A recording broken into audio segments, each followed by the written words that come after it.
I'm Vivek Avasthi and you're watching Straight Talk. Finally, the cat is out of the bag. Government sources have announced that they will privatize 7 out of 12 nationalized banks. Joining me on the show are Mr. Sanjay Das, State Secretary, West Bengal of All India Bank Officers Confederation, Mr. Dilip Chauhan, State Secretary, Uttar Pradesh, also from All India Bank Officers Federation, and senior journalist Mr. Alok Joshi. Thank you for joining the show. पहला सवाल आपसे चौहान साहब, अब क्या आगे क्या? अब तो घोषणा एक तरह से होनी, औपचारिक घोषणा होनी बाकी है. सरकारी सोर्सेज को जो कहना था उन्होंने कह दिया है कि 7 बैंकों को निजी हाथों में सौंपा जाएगा. आपकी पहली प्रतिक्रिया? सर, अभी भी सरकार ने यही कहा है कि ऐसा कोई प्रपोजल नहीं है. ये जो भी चल रहा है मार्केट में ये अनऑफिशियल है. लेकिन जहां तक संगठनों की बात है, संगठन इसका विरोध करेंगे और टूथ एंड नेल से विरोध करेंगे, और हम लोग कोशिश करेंगे कि लोगों को, अपने कंज्यूमर्स को शामिल करें, क्योंकि असली नुकसान कंज्यूमर्स का है सर. बैंकर का तो इमीडिएट लॉस है, जॉब्स का है. हिंदुस्तान में जॉब्स चले जाएंगे, गायब हो जाएंगे, वो सब चीजें अलग हैं. लेकिन असली नुकसान तो बैंक का, कस्टमर का है. हमें कई कंज्यूमर ने, हमारे कस्टमर्स ने फोन किया, उनको बड़ी चिंता है कि ये क्या हो रहा है, उनका पैसा रिस्क पे चला जाएगा, प्राइवेट में चला जाएगा. अभी उन्होंने यस बैंक और आईडीबीआई बैंक का देखा ही कि निजी बैंक में क्या क्या हो सकता है, उनके साथ क्या क्या संभावनाएं हैं, इन नेताओं की कितनी क्रेडिबिलिटी है, ये प्राइवेट बैंक की कितनी क्रेडिबिलिटी है. अभी तक की तो हिंदुस्तान में जितनी दिक्कतें आई हैं उतनी सब सार्वजनिक क्षेत्र ने बियर की है सर. अब ये लोग अपनी पहाड़ा पढ़ने लगे न कि ये सार्वजनिक क्षेत्र को बेचना ही है. इन्हें केवल अपना बजट डेफिसिट जो खाना है उसको भरना है, बेच के पैसा कमाना है. इन्हें केवल पैसे से मतलब है. हिंदुस्तान के फ्यूचर से, हिंदुस्तान के भविष्य से इन्हें कोई सरोकार नहीं, जबकि हिंदुस्तान का भविष्य सार्वजनिक क्षेत्र में ही है. हम कोशिश करते हैं. What is your first reaction on this? The announcement, unofficial though, sources are saying that 7 out of 12 nationalized banks, PSBs, are going to be privatized. What do you have to say?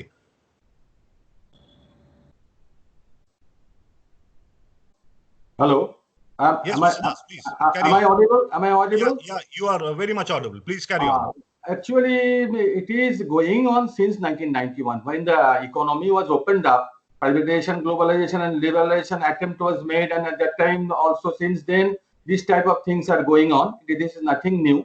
But at present, we think the government is trying to do the things in practicality, because not only the banking sector, lot many sterling companies, they are going to disinvest, and we think definitely what Mr. Chauhan said, that it is what is the harm is going to be created to not only to the bankers, it is the common people, because they are well aware of the situation, what is going to happen, and the government is also well aware of the situation, what is going to happen, because all the government schemes, it is being implemented through this nationalized bank. We do not understand what is the benefit they will draw out of this thing, and there is no clear-cut guidelines, because from our All India Bank Officers Confederation, we have given lot many suggestions to the government, because this is not the panacea, and lot many suggestions were there during this COVID pandemic situation. Also, we have issued circular, and we have given to the government suggestion that you can very well issue the COVID, this bond also, and you can take money from the Reserve Bank of India also at a lower cost of interest, and all these things. Lot many suggestions were there, because we do not know what is the intention behind it, and I think it is going to create a mess to the Indian economy. Alok ji, you've been related with business journalism for a long time. You've been the editor of CNBC Awaaz. How do you see this move coming on? आपको क्या लगता है कि ये क्या हो रहा है, और कितनी जल्दी हो सकता है, या कितना इसमें टाइम लग सकता है? देखिए विवेक, जो हो रहा है वो तो मेरा ख्याल है, अभी दिलीप जी ने, संजय दास साहब ने, दोनों ने जो बताया, वो हो क्या रहा है तो सबको पता है. कितनी जल्दी हो सकता है या इसमें कितना टाइम लग सकता है, ये ट्रिकी क्वेश्चन है. आपको याद रखना चाहिए कि अभी 2 दिन पहले हमने बैंक नेशनलाइजेशन की गोल्डन जुबली मनाई है. 50 साल पूरे हुए हैं सिर्फ 2 दिन पहले. अब प्रश्न ये है कि फिर बैंकों का नेशनलाइजेशन क्यों हुआ था? क्या वो गलत था? क्या सरकार इतिहास की भूलें सुधारना चाहती है? अगर सुधारना चाहती है तो वो बैंक पहले जिसके थे उन पार्टीज से क्यों नहीं संपर्क करती है कि आपको RFR दिया जा रहा है, राइट ऑफ फर्स्ट रिफ्यूजल, आप ही अपना बैंक वापस ले लीजिए, आपकी खानदानी संपत्ति है, और जो पैसा आज बनता है सरकार के खजाने में दे दीजिए। ये बात बजट में कही गई है। दिलीप जी कह रहे हैं सरकार ने नहीं कहा, लेकिन बजट में एक बयान था, आपको याद होगा कि उसमें कहा गया था कि किसी भी सेक्टर में सरकार इतने से ज्यादा अपना काम नहीं रखेगी, इतने से ज्यादा कंपनियां नहीं होंगी, और स्ट्रेटेजिक सेक्टर्स को मिलाकर, स्ट्रेटेजिक सेक्टर्स में कुछ ज्यादा थी, बाकी जगह तो एक दो रखेंगे। वहां से ये संकेत साफ था कि सरकार अब बैंकों को बेचने की तैयारी कर रही है, और वजह साफ दिख रही है कि सरकार के पास पैसा नहीं है। रेवेन्यू के जितने साधन हो सकते थे वो लगभग सूख रहे हैं। हालांकि दिखाने को रोज आंकड़े दिखाए जा रहे हैं कि GST बढ़ रहा है, इनकम टैक्स बढ़ रहा है, लेकिन सच बात यही है कि धंधा नहीं चल रहा है, लॉकडाउन हो गया। इसने, लॉकडाउन ने और मार मारी है, इसमें कोई शक नहीं है। कोई दूसरा भी होता तो इस मुसीबत में होता, लेकिन इनके पास रेवेन्यू के साधन नहीं है। तो अब इन्हें लग रहा है कि जो कुछ बिक सके, मगर इसके साथ कॉम्प्लेक्स सवाल है, इस परिस्थिति में क्या चीज बिकेगी और किस भाव पर बिकेगी। आप अपना घर बेचने जाइए, अपनी गाड़ी बेचने जाइए, सबका दाम आधा हो गया है। क्या ऐसे वक्त पे कोई आदमी अपने कीमती एसेट्स बेचेगा? इस वक्त वही बेचेगा जो डेस्परेट होगा, जिसको डिस्ट्रेस सेल कहते हैं। और डिस्ट्रेस सेल में क्या दाम मिलता है ये आपको भी पता है, मुझे भी पता है। ये बात जितनी शिपिंग कॉर्पोरेशन के लिए, भारत पेट्रोलियम के लिए सही है, उतनी ही पब्लिक सेक्टर बैंक्स के लिए भी सही है। और एक सवाल इससे जुड़ा मैं उठाना चाहता हूं कि भाई सरकार को अगर संपत्ति बेचनी है तो एक दूरदर्शन नाम का संगठन है, उसका क्या इस्तेमाल भारत की जनता के लिए हो रहा है? वो सिर्फ सरकार का ढोल बजाने के अलावा किस काम आता है? सरकार उसको क्यों नहीं बेच देती है? उसकी बहुत संपत्ति है, हर शहर में बड़ी बड़ी प्राइम प्रॉपर्टी है, और उसका इंफ्रास्ट्रक्चर भी है, उसको बेच दें। उसको तो गले से लगा के बैठे रहते हैं कि साहब बहुत कीमती चीज है, क्योंकि हमारा भोंपू बजाने के काम में आता है।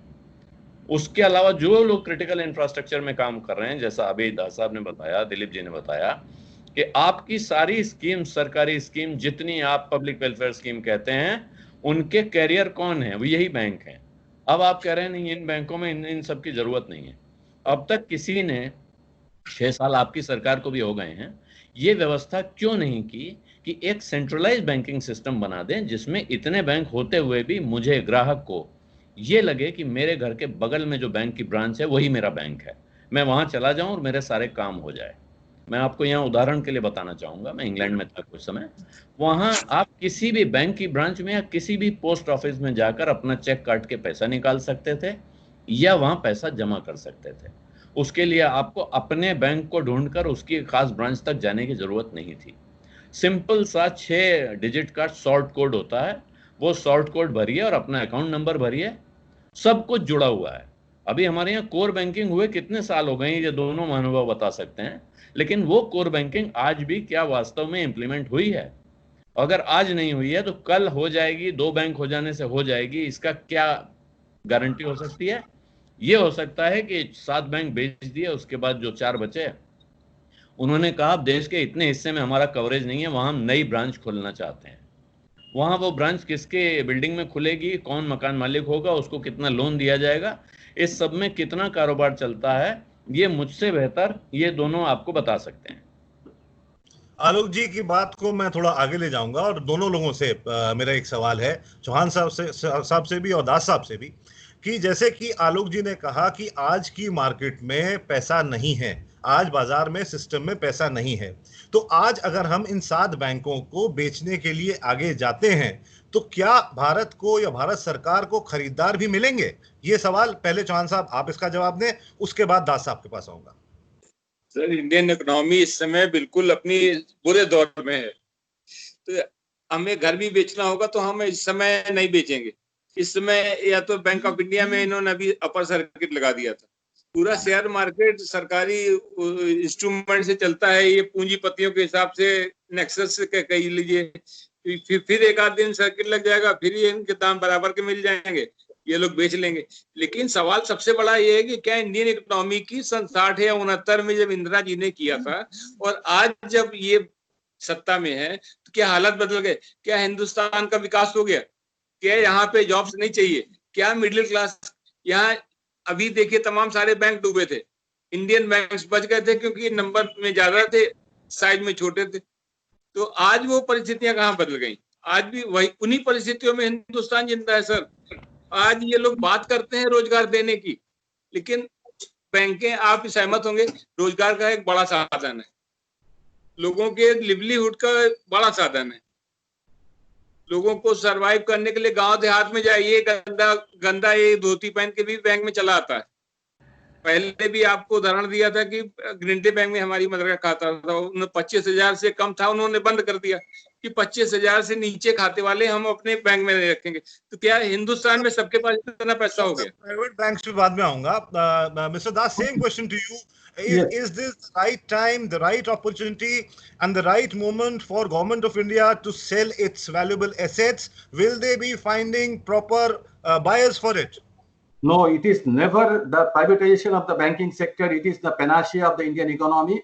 And more particularly, it is not at all, it is the time, because when there is the need for the upgradation of the purchasing power of the people, when the lot many people, they are suffering, their income loss is to be compensated. At that point of time, this is not the time, because what we are trying to do, means, suppose they are thinking about the privatization, that is for the well-being and the welfare of the country, and we are having lot many experiences. What he was saying, that it correctly has said, we have to go to the back to the history before the bank nationalization. From 1947 to 1969, 560 private banks, they had to put their shutters down. Lot many people, they had to lose their hard-earned money. That time it was the situation. And can you say any bank after the bank nationalization, they have put their shutters down? Rather, Global Trust Bank, it is a very big bank, and it was opened in the year somehow in 1994 with big fanfare. They had to put their shutters down in the 2004, and that time, as because there was a nationalized bank, means Oriental Bank of Commerce, they captured it and they acquired it. Otherwise, the Global Trust Bank people, they would have to suffer their loss. And New Bank of India, it was merged with the Punjab National Bank. Means always, whenever there was a problem with the private sector bank, and 36, I'm telling you, the 36 private sector banks, they had to put their shutters down. And that time, as because the nationalized banks were there, they had to absorb the this नीलकंठो हो करके ये poison इन्होंने खा लिया था, P लिया था. तो अगर उस टाइम नेशनलाइज बैंक नहीं रहता, और फिलहाल आपने जो कहा, ये तो आपको तो मान्यता देना पड़ेगा, जो whatever you are doing this thing with Jan Dhan Yojana, it is correct, and it is for the well-being of the countrymen, for the financial inclusion, and to spread the banking in the every nook and corner of the country. If you consider that thing, the total number as on date, the 40 crores account has been opened. Out of that 40 crore, that day I was also talking to in that line, the 32 crores, it was opened by the PSBs, and 7 crores, it was opened by the regional rural bank. Means 39 crores, it was opened by this sector only. Only 1 crore, it was opened by the private sector bank. आज अगर ये total private का हाथ में चले जाए, तो सरकार जो डीबीटी जो डिस्ट्रीब्यूट कर रहे हैं, उनका जो जनधन योजना है, स्टैंड अप है, स्टार्टअप है, मुद्रा लोन है, ये कौन करेगा? ये आम जनता ये पूछ रहा है, क्योंकि the public sector banks, the government is having a good control, and it is the situation, this COVID pandemic situation. Now at this point of time, the government should have a good control on the capital. Government should have a good control on the economy. To have a good control on the economy, they should have a nationalized bank. सरकार की bank है जिसका ऊपर उनका control चलेगा, क्योंकि the nationalized bank, they are not doing all the work for their profit. They are doing for all the things for the national call, for the well-being of the countrymen. And at this point of time, it is the very much need of the hour. That's why this is not the proper time at all. Alok ji, private banks का जिक्र हुआ यहाँ पे, चौहान साहब ने एक टिप्पणी की, तो वो पुरानी कहावत है ना, बात निकलेगी तो फिर दूर तलक जाएगी. आज की तारीख में अगर बात करें, तो आज कोई भी यंग आदमी या जो नेशनलाइज बैंक का आदी नहीं है, यंग एग्जीक्यूटिव्स हैं, नए नए नौकरी करने वाले लोग हैं, वो आज सरकारी बैंक्स को प्रेफर नहीं करते हैं. ये एक सत्य है, क्योंकि सरकारी बैंक अपने हिसाब से चलते हैं. लोगों का कहना है कि यहाँ पे सेवाएं बहुत सुस्त हैं. प्राइवेट बैंक्स में जो जाते हैं, उनका काम बड़ी आसानी से होता है, वहां हर चीज बहुत स्ट्रीमलाइंड है. इस पे आप क्या कहना चाहेंगे?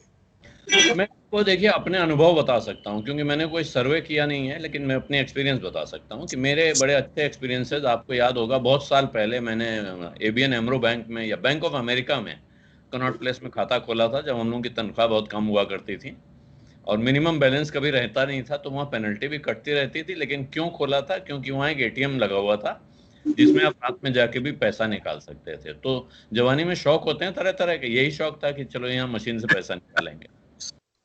लेकिन उसके बाद मैंने स्टैंडर्ड चार्टर्ड बैंक में मेरा खाता रहा, एनजेड ग्रिंडलेस था, बाद में वो स्टैंडर्ड चार्टर्ड हो गया। आईसीआईसीआई बैंक में मेरा अब भी अकाउंट है। लेकिन इस बीच में जब भी बैंक जाता हूँ, प्राइवेट बैंक्स में मेरा अपना अनुभव है कि वहाँ जाने पर आप देखते हैं आपको एक टोकन मिल जाता है, आप बैठकर इंतजार कर रहे होते हैं, सामने आपको 4-6 लोग खाली घूमते हुए भी दिखेंगे, लेकिन वो आपकी तरफ नहीं घूमेंगे। आपका जब टोकन काउंटर पे नंबर आएगा तभी आपको अटेंड किया जाएगा।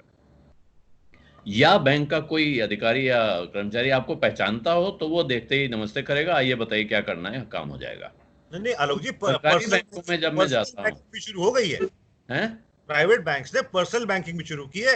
एक रिलेशन है, बिल्कुल है, लेकिन उसके लिए आपकी जेब में कितना पैसा होना चाहिए ये याद रखिए। जो पर्सनल और वेल्थ बैंकिंग हो रही है उसके लिए कितना अकाउंट आपके पास होना चाहिए, उतना ही अकाउंट अगर आपके पास हो और आप स्टेट बैंक ऑफ इंडिया की ब्रांच में जाएंगे, वहां भी मैनेजर साहब आपका वैसा ही स्वागत करते हैं, ये मैं आपको बताना चाहता हूँ। लेकिन बैंक ऑफ इंडिया का मेरा अपना अनुभव है, स्टेट बैंक ऑफ इंडिया का अनुभव है। मैं गया हूँ, भारी भीड़ लगी हुई है, वहां तक काउंटर तक पहुंचने में दिक्कत है, वो लाइन लगी है। लेकिन एक बार जब वो हम उस पुरुष या महिला के पास पहुंचते हैं कागज अपना करवाने, सरकारी बैंक में बैठा हुआ कर्मचारी अपने काम को लगभग पूरा जानता है, ऑलमोस्ट 99%। बड़ी मुश्किल में एक किस्सा होता है जिसमें वो उठकर किसी दूसरे के पास पूछने जाए कि ये कैसे होगा। प्राइवेट बैंक में हर तीसरी चीज में वो आदमी किसी और के पास और दूसरा आदमी किसी तीसरे के पास पूछने जाता है कि यह काम कैसे होगा, इसमें कौन सा कोड भरना है, कैसे बढ़ाया जाए। लेकिन ये समस्या क्यों नहीं दिखती है यंग एग्जीक्यूटिव्स को या हमारे आपके जैसे लोगों को, उसकी वजह भी समझ लें। क्योंकि हमको 90% मौकों पर बैंक जाने की जरूरत नहीं पड़ती है। मैं कम से कम 3 साल हो गए मैं अपने बैंक नहीं गया हूं, कोई जरूरत नहीं पड़ती है। सरकारी बैंकों ने इस एफिशिएंसी में मात खाई है, ये मानना पड़ेगा। लेकिन भरोसे का जहां तक सवाल है, बहुत से लोग हैं आज भी वो प्राइवेट बैंक में पैसा नहीं रखना चाहते हैं। कितना भी आप समझा दीजिए, लेकिन कहेंगे नहीं, हमारा स्टेट बैंक ठीक है। या यहां तक अभी लोग बचे हुए हैं जो डाकखाने में ही पैसा रखते हैं, कहते हैं बैंक भी, उनको बैंक पर भी भरोसा नहीं होता। तो सर्विस का जहां तक सवाल है, मैंने आपको पहले भी कहा, ये व्यवस्थाओं पर किसी ने जोर नहीं दिया, ध्यान नहीं दिया कि ये जो हम कोर बैंकिंग कर रहे हैं, जोड़ रहे हैं, और कोर बैंकिंग के बड़े फायदे निकले हैं, बहुत सारे घोटाले खुले हैं कोर बैंकिंग के कनेक्शन की वजह से। लेकिन उस कोर बैंकिंग का एफिशिएंसी पे कैसे इस्तेमाल हो, ये नहीं देखा जा रहा है। और वक्त के साथ पुराने बैंक्स हैं, उनमें लोग सीनियर होते जा रहे हैं। नए बैंक जो खुलते हैं वो क्या करते हैं, उनके बड़े अफसर घूमते हैं अपने शहर की ब्रांचेज में और सरकारी बैंकों के एफिशिएंट लोगों को पोच करते हैं, कहते हैं आइए भाई हमारे यहाँ आ जाइए, आपको हम वाइस प्रेसिडेंट बना देंगे। यहाँ वो सीनियर मैनेजर थे, वहाँ वाइस प्रेसिडेंट हो गए, चले गए। तो अच्छा टैलेंट प्राइवेट बैंक्स में चला गया है, ये बात सच है। और मैं तो एक शेयर होल्डर के तौर पे भी आपको बताऊं, HDFC बैंक भारत का सबसे बड़ा, मतलब इतना बड़ा बैंक हो गया है कि उसके बाद के 10 बैंक उससे छोटे हैं, 26% एनुअल ग्रोथ रेट के साथ। लेकिन HDFC बैंक के जो CEO हैं आदित्य पुरी, उनको पूरा अख्तियार है अपने बैंक के बारे में फैसला करने का, अपने अफसरों की तरक्की करने का, उनको सजा देने का, क्रेडिट और डिपॉजिट के डिसीजन लेने का। सरकारी बैंक में जो चेयरमैन बैठे होते हैं, ये तो शतरंज के मोहरे हैं, कभी बैठाए गए, कभी हटाए गए। बड़ी मुश्किल से पिछले दिनों बैंक ऑफ बड़ौदा में एक प्रोफेशनल चेयरमैन लाए गए हैं बाहर से, उनको कुछ काम सौंपा गया, लेकिन अचानक मंत्री जी चले जाएंगे, उसके बाद वो अख्तियार रहेगा कि नहीं रहेगा पता नहीं है। तो ये जो पॉलिटिकल इंटरफेरेंस है, और इसकी हजारों मिसालें हैं इन लोगों, दोनों लोगों के पास आपको मिल सकती हैं, कैसे अच्छे भले बैंक का धंधा खराब होता है। मेरा होम लोन का एक एक्सपीरियंस और शेयर कर दूं छोटा सा। मैं तमाम बैंकों से दिल्ली में मैंने कोशिश की, बात करी, मुझे लग रहा था और जगह अट्रैक्टिव भी है, लेकिन एक सरकारी बैंक था पंजाब सिंध बैंक, उसमें बहुत सस्ता रेट था उस वक्त, कनॉट प्लेस में ब्रांच थी, एक खुराना साहब मैनेजर थे, उनके पास गया, उन्होंने मुझे बहुत दौड़ाया और मैं वास्तव में, क्योंकि उस वक्त तनख्वाह कम थी, मुझे जो रेट था वो बहुत अट्रैक्टिव लग रहा था, इसलिए मैं भी अड़ा रहा। कई हफ्तों तक की कसरत के बाद जब सारे कागज पूरे हो गए तो उन्होंने मुझे 5 लाख रुपए का लोन सैंक्शन किया। फिर मुझे 3 महीने के बाद लगा कि नहीं 1 लाख और चाहिए होगा। अब मैं बहुत परेशान था कि ये खुराना तो बहुत ही खड़ूस है, इनके पास मैं जाऊंगा, अब 1 लाख एक्स्ट्रा कैसे देंगे। मैं गया और मैंने कहा खुराना साहब मुझे 1 लाख रुपए और चाहिए।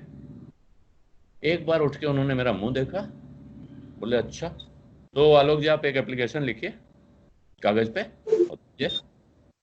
With in no time, 1 minute के अंदर वो सैंक्शन करके दे दिया। मैंने कहा कि आपने इतना मुझे परेशान किया 5 लाख के लिए, और अब ये बोले मैंने एक बार तसल्ली कर ली है आलोक जी कि आप इस लोन को लेकर भागोगे नहीं, इसको चुकाओगे, और अब आप इतनी कसरत के बाद दोबारा मेरे पास आए हो कि आपको ये लोन और चाहिए, तो मुझे पक्का पता है कि आप इस घर में ही लगाने जा रहे हो और ये घर हमारे पास मॉर्गेज है, तो आप कहीं भागने वाले नहीं हो, और इस वक्त अगर मैं आपकी मदद नहीं करूंगा तो मेरे वो 5 लाख डूबने का डर है। तो ये व्यवस्था बैंक में बिल्कुल इसेंशियली चल रही थी। वहां इंसान अगर आप अपने दिमाग का इस्तेमाल करे और उसको ये करने की छूट हो, तो ऐसा नहीं है कि पब्लिक सेक्टर बैंक्स में टैलेंट नहीं है, बहुत सारे कामचोर लोग होंगे, सब जगह होते हैं। तो ये प्राइवेट सेक्टर में सीईओ को अख्तियार है कि वो कामचोर आदमी को सजा दे दे, पब्लिक सेक्टर में वो अख्तियार कम रहा है, ऊपर से दबाव बहुत होते हैं, इनको लोन दे दीजिए, इनको मत दीजिए। ये वजह है उसके डूबने की असली वजह। आप धंधे को धंधे की तरह नहीं चलाएंगे तो वो कहाँ जाएगा, इसका आप ही चला लीजिए, कोई दुकान खोलिए और उसमें रामराज कर दीजिए, कहिए जो इलाके के नेता लोग हैं ये आके जो कहें उसको दे देना फ्री में, बैठ जाएगी दुकान। So finally, Mr. Das, now once government sources have indicated that 7 of the 12 public sector banks would be privatized, what will be the next move of your union and other unions in this regard? हाँ sir, उसका पहले मैं अलग जी बहुत अच्छा बात उठाए जी, HDFC के पास में जो है उनका कंट्रोलिंग पावर है। Definitely from the All India Bank Officers Confederation also, whatever the suggestion we have given to them, that now there is the need for the empowerment of the board, because so that the bank's board, they can be free from any outside pressure or something like that. And in the bank's board also, last 2-3 years back, there was some sort of representative of the workers and representative of the officers were there.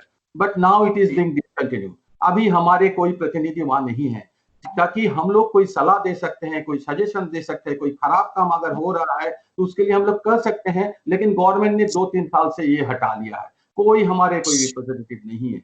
और बात आई है आपका जो सवाल है, ये जो ये है, डेफिनेटली ये तो 1991 से भी हम लोग इसको विरोध करते आ रहे हैं। विरोध करते आ रहे हैं इसीलिए कि विरोध करते आ रहा है कि हम लोगों ने देखा है कि 1969 से जो हमारे जो देश की जो वृद्धि हुई है, देश की जो प्रगति हुई है, उसमें नेशनलाइज्ड बैंक का अवदान बहुत ही कंट्रीब्यूशन बहुत ही अच्छा रहा, क्योंकि ये 97 आंकड़े अगर देखेंगे तो 1969 में बैंक नेशनलाइजेशन हुआ, उसका बाद कोल का नेशनलाइजेशन हुआ, उसका बाद इंश्योरेंस सेक्टर का नेशनलाइजेशन हुआ।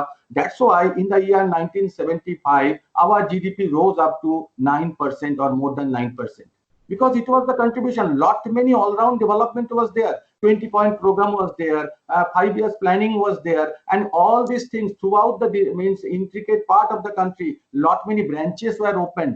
Still now, अभी भी हमारे देश में अभी करीब 6,23,000 और 24,000 हमारे ये है विलेज है सारे देश में, उसमें कम से कम मीन्स सिर्फ 10 से 15% जगह में अभी बैंक का विस्तार हुई है।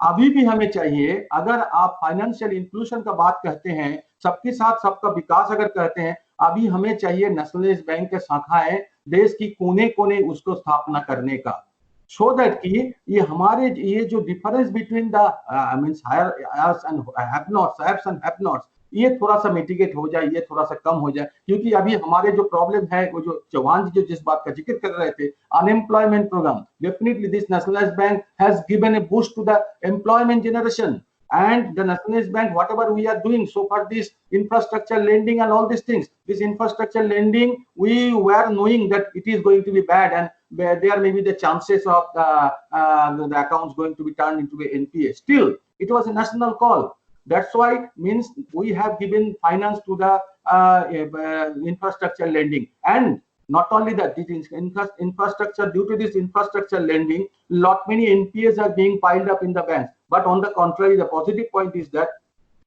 many employment has been created through this account. ये तो हम भूल रहे हैं. हम बोल रहे हैं कि हमारे इंफ्रास्ट्रक्चर सेक्टर जो है ये इसका फ्लॉप हो गया करके bank every day it is increasing in number of NPS. But ये तो हम नहीं देख रहे हैं. ये देश की जो आपको जो एम्प्लॉयमेंट जनरेशन हुआ है इसके द्वारा हुआ है ये. और मैं आपको एक सवाल कहूंगा, क्योंकि ये हम लोग हर लोगों के लिए, देशवासी के लिए इसको विरोध इसलिए करेंगे कि देखिए, अब अगर आप कंपेयर कर रहे हैं प्राइवेट सेक्टर बैंक का साथ पब्लिक सेक्टर बैंक का, compare with the comparables, let us give us a level playing field. अगर हमें उस तरह का प्लेइंग फील्ड दे दिया जाए तो I can say you and I can assure you the nationalised bank, even after lot many changes in the prudential norms, income recognition and asset classification norms, lot many changes have been made by the government. Even after that, almost all the banks, they have shown their operating profit, and they are that time means up to 2017 we have given the dividends. And I'll have to interrupt, Mr. Das. We are running short of time. I'll have to interrupt.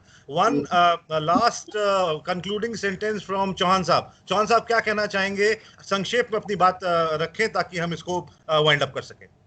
Sir, ये बात दादा की सही है कि compare वहां करना चाहिए जहां कंपेरेबल हो, वरना प्राइवेट बैंक्स 2% हिंदुस्तान में सेवा करते हैं और हम 98% को देते हैं. गवर्नमेंट की सारी स्कीम्स को प्रोवाइड करते हैं हम. अभी इनकी GSCL स्कीम 20 लाख का पैकेज दिया है इन्होंने. आप जोशी जी सहमत होंगे, इन्होंने बोला है लॉस करता है दे दो उसको, अगर NPA अकाउंट है उसको पैसा दे दो. ये पैसा सर जनता का है, हमको उसको सिक्योर करना है, हमको उस पर ग्रोथ देनी है, वापस करना है. आप इस तरह के लुटा कैसे सकते हो? जहां तक बोर्ड की बात है, आप स्पेशलिस्ट ऑफिसर्स की बात कर रहे हैं, तो बोर्ड में प्राइवेट बोर्ड जिस तरीके से बनाए जाते हैं उस तरीके से बैंक सरकारी क्षेत्र के बोर्ड बनाए जाएं. यहाँ पर पॉलिटिकल इंटरफेरेंस जबरदस्त होता है. और किस बैंक को घाटे में लाना है, किस बैंक को, आप दादा सहमत होंगे, अधिकतर सारे बैंक्स ऑपरेटिंग प्रॉफिट में हैं, लेकिन प्रोविजनिंग नॉर्म्स है, इनको बेचना है, अपनी बातें पूरी करनी है, अपनी जिद पूरी करनी है. लेकिन आज भी सवाल है, सबसे बड़ा सवाल है कि 2% के लिए 98% की कुर्बानी कैसे दे रहे हैं. ये जनता के लिए, अगर जो जनता के 98% के द्वारा चुनी हुई सरकार है, तो केवल 2% के लिए प्राइवेट बैंक्स काम करते हैं, उनके हाथ में कैसे दे सकते हैं? 98% क्या केवल सब्सिडी पे जिंदा रहेगी जनता? बाकी सब काम खत्म हो जाएंगे. तो ये हमारे ख्याल से 98% को इनको ध्यान देना चाहिए. इस चर्चा को हम लोग दोबारा किसी दिन आगे बढ़ाएंगे. अभी के लिए मैं वाइंड अप करता हूं, रैप अप करता हूं. आलोक जी बहुत बहुत शुक्रिया, दास साहब बहुत बहुत शुक्रिया, चौहान साहब बहुत बहुत शुक्रिया, धन्यवाद इंडियन PSU से बात करने के लिए. नमस्कार सर. धन्यवाद विवेक. धन्यवाद.